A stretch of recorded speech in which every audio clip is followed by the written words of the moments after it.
Money can feel heavy sometimes. Like no matter how hard you try, it's either all about saving and sacrificing or spending and spiraling. But the truth is, financial peace isn't about choosing between enjoying life or being responsible. It's about learning how to build stability without giving up joy.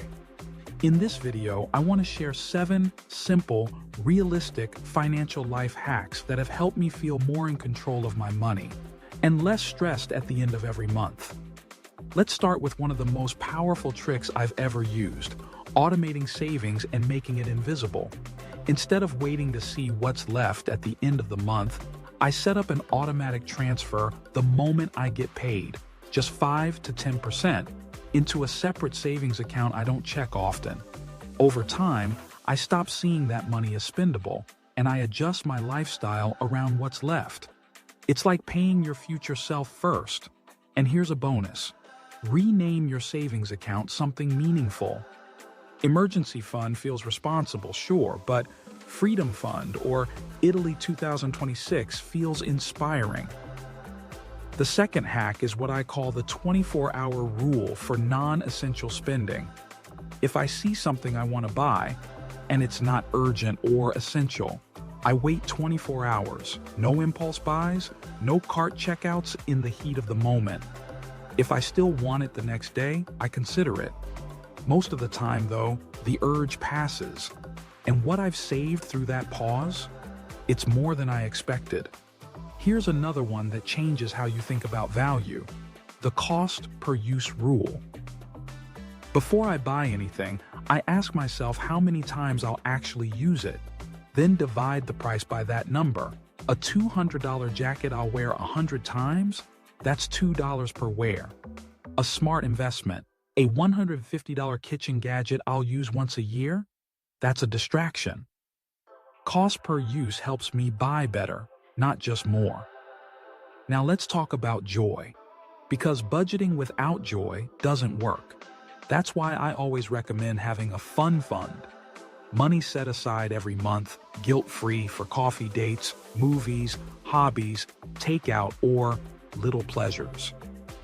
This isn't irresponsible, it's sustainable.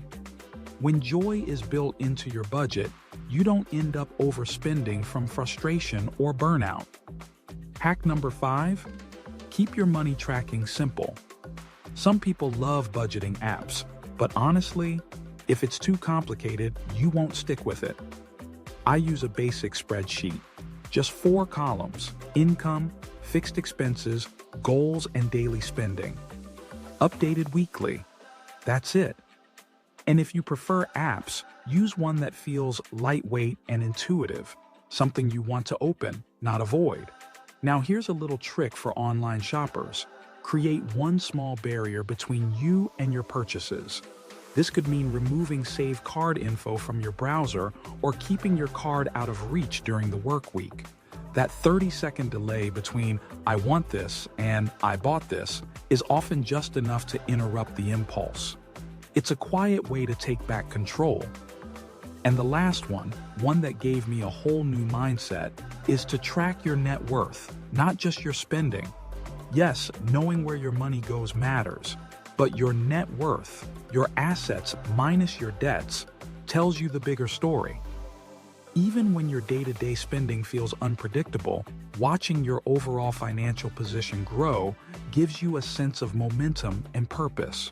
So if money has felt chaotic lately, I hope 1 or 2 of these shifts help you breathe. You don't need to be perfect with money, you just need a system that makes space for both responsibility and joy. That's how you build stability that actually lasts. And if this video helped you rethink your approach, or just made you feel a little more capable with your finances, I'd love for you to subscribe. I share weekly reflections on real-life growth, money, mindset, and the art of becoming who you want to be, one choice at a time. You're always welcome here.